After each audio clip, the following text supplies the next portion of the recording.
Welcome to Football Today, Monday, February 10th, and it is officially the offseason, so we are doing a full first round mock draft. Just kidding. The Eagles won the Super Bowl. They beat the Chiefs 40-22. A hell of a game. Just a thriller of a game. Now, the worst Super Bowl game since, Broncos, Seahawks, some years back. Eagles put belt to ass on the Chiefs, Justin. Yeah, they did. Interesting podcast that we're gonna have. I mean, we're not gonna sit here and be salty Giants fans, but at the same time, we are Giants fans, so our perspective on this is at least somewhat interesting, right? The Eagles coming into this game, you talk about, what do the Eagles need to do to win? What do the Chiefs need to do to win? And I think it was obvious that the Chiefs' path to victory, there were a lot more avenues that they could go down. And the Eagles' path to victory, maybe a little bit more narrower, but man, did a lot of the shit that the Eagles needed to do go right for them. But I will say what makes it even more impressive is that Saquon Barkley really wasn't involved in that at all, but this is a team that starts and ends with the trenches. Their offensive line kicked ass in pass pro. Their defensive line got after it against Patrick Mahomes and had a 0% blitz rate, which is awesome. We're going to talk all about it. Bobby Skinner, like you said, we're recapping the Super Bowl. It's time for the La Vida Más Fina Game of the Week, brought to you by Corona. How are you, Bobby? The Eagles won the Super Bowl. Yeah, I'm looking back at some of our old off-season conversations on the Eagles last year, where we were high on them, very high, but we didn't have them winning the Super Bowl. I thought they'd be the number 2 team in the NFC. To either, the Lions or 49ers or in the top 3 teams in the NFC, but I picked the Lions to win the Super Bowl. I thought the 49ers would still be at the, closer to the level they were last year. This is a team that last year promoted Brian Johnson as offensive coordinator when Shane Steichen left. They replaced Jonathan Gannon with a Sean Desai and then ended up kicking him for Matt Patricia, a very talented team that had started 10-1. They finished the season 1-6 and truly collapsed. But still were very talented, and we talked about it all offseason. There was 2 big additions outside the players that they brought in. Kellen Moore as their offensive coordinator, which I'm not even a huge Kellen Moore fan, but Vic Fangio was the one as their defensive coordinator, because it's like he's going to get the most out of these guys, whether they like it or not, and he truly was their greatest addition. You add Saquon to a run game that was already good, and you make it elite. You have year 1 and 2 players like Jalen Carter, Quinyon Mitchell, Cooper DeJean, and Nolan Smith start to come into their own. You let Fangio mold a guy like Zach Bond. Mekhi Becton becomes a solid guard. And here's a big key for this Eagles team. They stayed extremely healthy this year. Yes. The only starter that was not healthy in this run was Nakobe Dean. And they brought it, right? That front 4 got after it on Patrick Mahomes. And even then, even if the front 4 was just okay, they were sticky in coverage, man. Fox did a good job of showing, the back view. And I'm like, where are the open receivers? And when there was some, Patrick Mahomes had misses because of, what he was worried about in the pocket. And it's just true. Besides having an elite quarterback, what is the best guarantor, gives you the best chance of winning a Super Bowl, Justin? It's being able to pressure with 4. And that's what the Eagles did. Yeah. Their offense performed really well, despite the fact that the Chiefs sold out on the run. And this is a team that, again, went from a total collapse to holding the Lombardi Trophy. I think there's been 5 or 6 Super Bowls where defenses had a 0% blitz rate. And I think every single one of those teams won. Because probably, hey, if you're a team that's making it to the Super Bowl, odds are you're a really good freaking team. And if you're a team that's so confident that you don't need to bring a single blitz or bring a single kind of elaborate pressure, you probably have a front 4 that can win. And Bobby, that is the most dangerous thing in football. You talk about it all the time. It is the most dangerous thing in football. And I think Vic Fangio was somewhere in the range of in the 40s, 40-ish% of running with 2 high safeties. I think he bumped that up to 75, 72% in the Super Bowl. And what kind of blows my mind, Bobby, the Chiefs, we knew that the Chiefs' strength as a football team was you're going to run a lot of plays and you're going to churn out drives. They led the league in total plays between 4 to 9 yards this past year. And that's kind of perfect for the Vic Fangio. Not, if there's a way to beat Vic Fangio, you're not going to get the 20, 30-yard play, but you're going to have to run these 10, 11, 12, 13 play drives. And I'm thinking to myself, oh, that's great for the Eagles because they can do that. They won't make mistakes. They won't take a lot of. They won't. What did you say? Say great for the Chiefs. Yes, it's great for the Chiefs, right? But I'm amazed. Patrick Mahomes led the Chiefs in rushing attempts with 4. Kareem Hunt got 3 carries. They handed the ball off 7 times this entire game. I understand the game kind of maybe got away from you a little early, and that's the argument sometimes. But this is especially when you have Joe Thuney playing at tackle, who's your All-Pro guard. How the Chiefs kind of abandon their identity is kind of mind-boggling to me. Yeah, it truly is, because like you said, even though this game was a blowout, I mean, it was 10-0 and halfway through the second quarter. You can run the ball when they throw the pick six, and like you said, they just did not run the ball, and that's something the Chiefs were good at this year, right? They didn't have the flashy run game, they didn't have the explosives in the run game that the Eagles did, but they had one of the most successful, like on a per play basis. They just got the yards that were needed there, and they kind of got away from that. And then the Eagles, the Eagles just were able to pin back their ears with those 4 guys. The edges were able to, squeeze it in. And you saw, they just had Mahomes flustered. There was nothing open. Mahomes was trying to do too much, and it really bit him, getting those interceptions where you look at the Cooper DeJean interception, and guys are just, they're glued on. They are glued, the DBs are glued onto them. So Mahomes tries to not no look, but look off Cooper DeJean and get him to bite on something else. He doesn't. He gets that pick six. And that's where, when we'll talk about Mahomes, where, it certainly wasn't a great environment for him, but he made it worse in this performance. Right. The Eagles just did a good job. It's hey, we're going to have our 2 outside corners and our 2 safeties kind of match up with anything vertically. And then underneath, we're going to take away whatever in cuts that they're going to try and get. And they made play after play after play doing that. And you saw Mahomes was not comfortable. He was trying to no look and get, fireballs in there, and it was putting on the back hips of, Travis Kelce and DeAndre Hopkins. But yeah, it's truly it was just a phenomenal performance for the Eagles defense, where no matter what you think of the Chiefs and their offense this year, you've never felt like they just didn't have a chance. Even if it didn't look pretty, it just felt like they just did not have a chance to move the ball at all.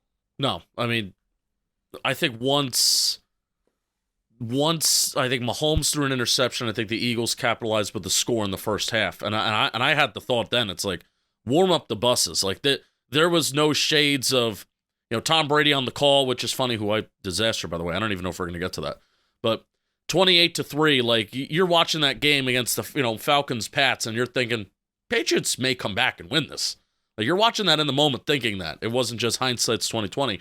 There was no thought of, can Mahomes get something? There was just no thought of it. This was honestly one of the worst games of Mahomes' career, at least in that Tampa Super Bowl. He tried to play hero ball, and there were some nutso plays and nutso throws, but this was just really bad from Mahomes. Total EPA, not EPA per play, 3rd percentile. I truly do think this may go down as the worst game of his career. Oh, it easily was. Austin Gale tweeted out through the first 3 quarters, it was the worst EPA per play of his entire career. And you look at success rate, it was less than half of his worst game. This was Patrick Mahomes' worst game. Nobody walked away from that Bucs game saying oh, Mahomes, he's human. That was man, that was gutsy what he did. With the pressure that where the Bucs edge rushers were just getting after him play after play. So, and we'll talk about the Patrick Mahomes. Actually, let's just talk about the Patrick Mahomes part of this now, because I think that's one of the more interesting things. We'll talk about Jalen Hurts and Super Bowl MVP, certainly worthy, and we'll get into that, because I thought Hurts played fucking phenomenal outside of one throw. I agree. But let's talk about the Patrick Mahomes part of this that people are interested in. Before that, Justin, why don't you talk to us about something? The game of the week was brought to you by Corona. You know what I was trying to be? A fan that never loses. Here's what I mean. We know my team doesn't win every single night and every single week. They won't be winning until September. But even when they lose, I'm still loving the game. Hopefully winning in September. Because whether it's a big deep ball, some third and short conversions, or just a great tailgate out in the parking lot, there's always something to cheer for and the best beer to pair with awesome moments. Corona. How about it? Corona is all about finding the maximum amount of joy within every moment of the game. Win or lose, at home or on the road, it is the perfect beer to go along with watching football and all the moments that come with it. So cheers to everyone who loves the game beyond the scoreboard. Corona for the fans who never lose. Get yours at ordercorona.com for 21 plus. Relax responsibly. Corona Extra Beer, imported by Crown Imports, Chicago, Illinois. Be glad you did. So last year on this episode, we spent 10 minutes on Mahomes versus Brady, right? Rose is saying, like, I think it's like, you can say it. And either the popular opinion or possibly a loud minority was saying Mahomes is just there with Brady, right? Like, you can call him the GOAT. And I'm like, I do it, right? Like, I think Super Bowls absolutely matter in accounting them when it comes to quarterback play. It obviously doesn't mean Dan Marino is worse than, whatever quarterback, Dan Marino's worse than Eli Manning. But I do think it matters when you're talking about Montana, Peyton, Tom Brady types. And then obviously Patrick Mahomes. But I was like, he's getting there. And I was ready to concede, Justin, that if he won his fourth Super Bowl at 29 years old in essentially his seventh season, obviously that's not hitting the 7 that Brady is. But I'm ready to be like, yeah, he's right there as the GOAT. Obviously, he has more time to play in his career, but he's done more than what anybody else could have done in this time span.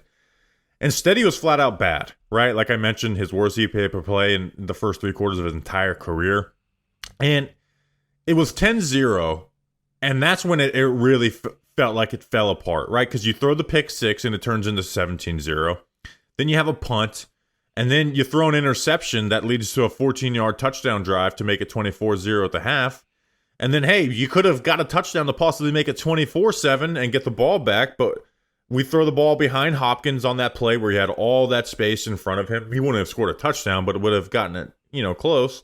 Instead, kind of throws on his back hip. Hopkins still needs to catch it, but even if he catches it, it's, he's probably down there or within 5 yards.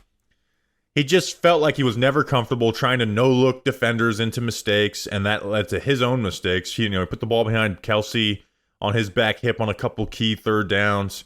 The pressure just had him flustered, Justin. Sacked 6 times. I do think I think at the end of the day, he will be either number 1 or number 2 for greatest of all time quarterback, but I do think that conversation got put on pause for at least a year or whatever. Yeah, dude, I don't think there's anything wrong with that. Like, wasn't Brady 3-2 in his first 5 Super Bowls too? Sure, but it does.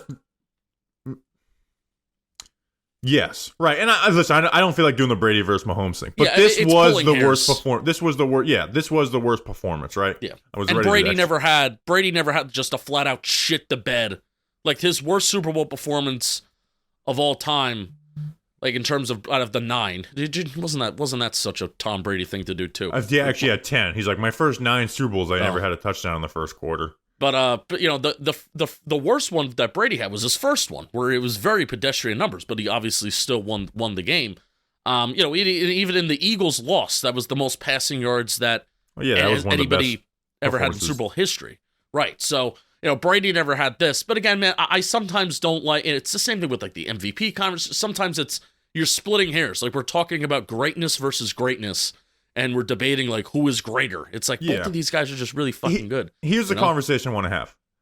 I was shocked that Patrick Mahomes shit the bed like that. You could have told me a path where they lost. I could have told me a path where they lost by 14 points.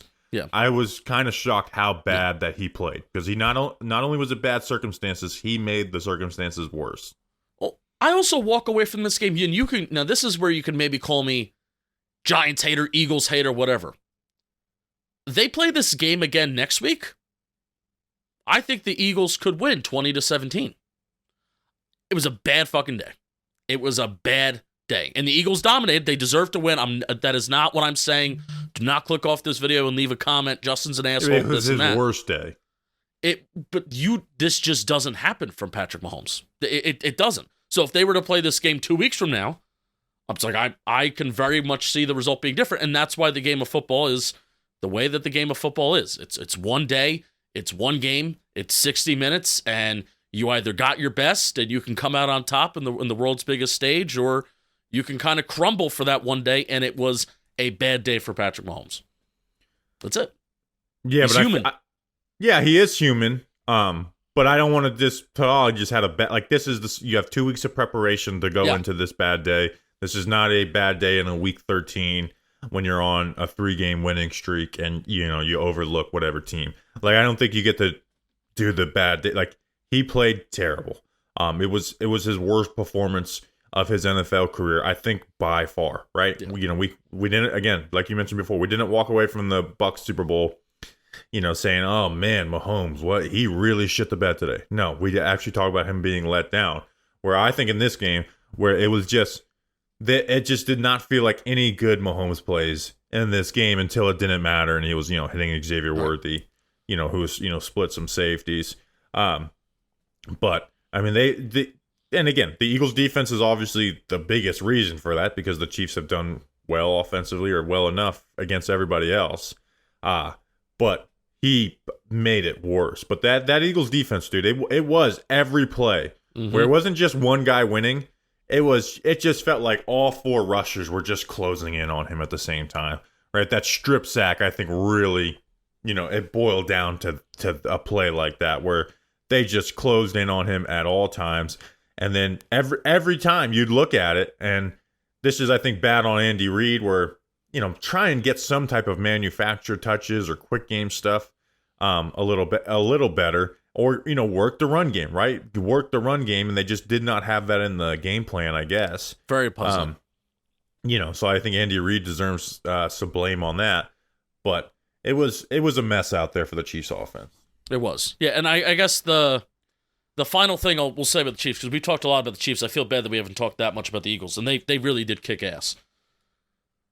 It's fair to say Patrick Mahomes had a bad game, and I think if he wins 2 or 3 more Super Bowls in the rest of his career, this will simply be a footnote, and it'll be an asterisk. If it's the last Super Bowl that Patrick Mahomes ever plays in, then unfortunately it's going to be a much bigger asterisk in his career, right? Which I don't think it's going to be the last one. I think we're going to see him again. I think he's going to win more than 1, maybe more than 2. Yeah, but I will say it's hard. Like, you only had 1. He'll never have the chance to three-peat again, most likely. Yeah, right. Which is something that Brady was going to be the thing, that like Brady hadn't done that, right? And Brady hadn't won 4 by the age of 30.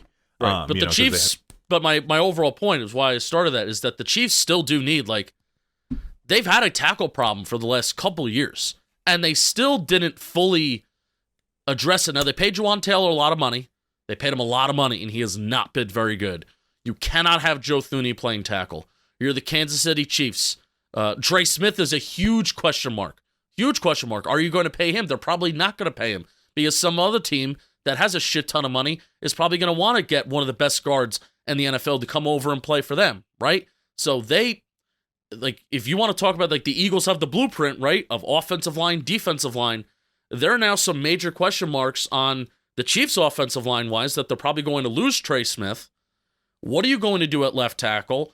Juwan Taylor, is that going to be a guy that you're going to continue to ride with? And then also they do need more skill position players. They were talking with, Brady and Mahomes were doing an interview on the pregame show, and Mahomes was talking about how he's evolved as a quarterback, and mostly how he's had to evolve with, number 1, how teams have been playing him, but then also, number 2, the personnel around you. You don't have Travis Kelce in his prime. You don't have Tyreek Hill anymore. They need to get faster. I think they need to get younger. They need to continue to add more guys, like an Xavier Worthy, but even expand his role. So, there are things that the Chiefs need to do.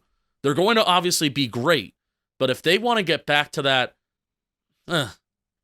if they want to beat the Eagles, you got to do more. Yeah, and listen, I think if the Lions were in this game, I think the Lions would have won. So, I don't think it's just this one team that's better. But it's you're split, like you said. You are splitting hairs. Yeah, you are. Let's talk about the Eagles pregame.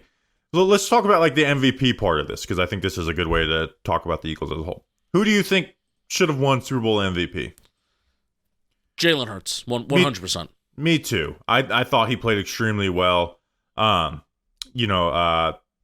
put out, this was out of 52 quarterback performances since 2000, this was the best EPA per play performance for a quarterback. Yes. I thought he dealt with the blitz extremely well. He obviously had that interception that came to get him, but he knew what he should have done. And part of this is because I think the Chiefs foolishly just went all out to stop the run with Saquon Barkley. I mean, just went all out, which I understand wanting to stop Saquon Barkley, but I felt like they could have played into some of the Eagles' weaknesses on offense a little better. Like if they just like play Jalen Hurts the same way you did Josh Allen or whoever else. Because I think they had the personnel to do it. Like whoever number 98 is, and shame on me for not knowing who he is. Not Wharton. He was killing it. You have three really good linebackers in Drew Tranquil, Nick Bolton, and Leo Chanel. That at one point they were all out on the field at the same time, and when the Eagles are in 12 personnel, that's not necessarily a bad package to have out there. Now, the Devontae Smith touchdown was when they were running 12 personnel, play action. You got everybody's eyes in the backfield. So that was just a really good play design. But I do think the brain of Jalen Hurts was like just as impressive, and his pre-snap processing was really the main catalyst of why he is a Super Bowl MVP and the clear Super Bowl MVP. His pre-snap processing of what was going on, the Jahan Dotson, the play where his knee was down at the 1 yard line and then it's a tush push. They're canning the play at the line. And you see all the receivers. They're all canning it. They're all killing it. They all give that signal. So I think they're probably checking out of a run there. And then it's a big blitz that the Chiefs are bringing. If they're running the ball that play, odds are that play goes nowhere. Instead, it's a pass play to Johnson, probably like a little bit of a slot fade. Boom, down at the 1 yard line. So there really was some very, very good Jalen Hurts stuff, picking up the blitz, pre-snap processing. And all these things, Bobby, all these things were major critiques and question marks of him last year and coming into this year, and he seized it and was awesome at it. Yeah, they knew where to attack the weaknesses with the Chiefs, and one of those was Jalen Watson, right? The Jahan Dotson play. Devontae Smith on that touchdown. You created 14 points with just those two throws alone. And when they did blitz and come after you on, third down or fourth down, let's throw the ball to A.J. Brown up the sideline, and he's going to get wins. And obviously had that touchdown the mesh, which, one of the more impressive throws was that fourth down that they called back on the first drive of the game. And then, when they did get pressure and get on him, like he had a couple throws to Goddard where he was dialing it in and also scrambling, right? Not taking a ton of sacks, scrambling at the right times, getting up the sideline or throwing the ball to Saquon down the field. Like it was a good performance against a defense that sold out to stop the run, held Saquon Barkley to 25 runs for 57 yards and less than 2.5 yards per carry, but they knew where they wanted to attack, and they consistently got there, and Jalen Hurts delivered the ball. When it wasn't there what they were trying to get, he was able to scramble and make those plays. It was a great Jalen Hurts game. I'm not going to sit here and go through like best game of the year, but like it was the best playoff performance to me. Oh, yeah. Yeah, and again, the areas in which we had the most questions about Jalen Hurts under pressure. I mean, there was a really nice throw that he had to, I think he was wide open, but early in the game, he runs outside the pocket, and I think it's Dallas Goedert or another receiver that's wide open near the sideline, avoids pressure there, and that was a big talking point from the NFC Championship game is, Jalen Hurts had a really good game, but everything was inside the pocket, and he wasn't able to extend plays and throw on the run, and that's something you think that Jalen Hurts should be able to do. Boom, he did it during the Super Bowl. So awesome stuff by Jalen Hurts. Offensive line, too, like if you do look at the numbers, like the Chiefs did try and blitz, but nothing really fully got home. Chris Jones beat Landon Dickerson once, but Jalen Hurts delivered the ball to Goddard running an out route on the left sideline. But the Eagles' offensive line really did just kick ass. They protected the pocket, and Hurts took full advantage of it. He deserves MVP, no doubt. So I want to ask you this question, though. If Vic Fangio was eligible for Super Bowl MVP, who would be the Super Bowl MVP, or him, or Huel? Would Huel be the MVP? Because Huel It's time to take your nutrition to the next level. That's what I want to talk to you about today's sponsor, Huel, spelled H-U-E-L. Huel, the global complete nutrition brand trusted by over 400 million people.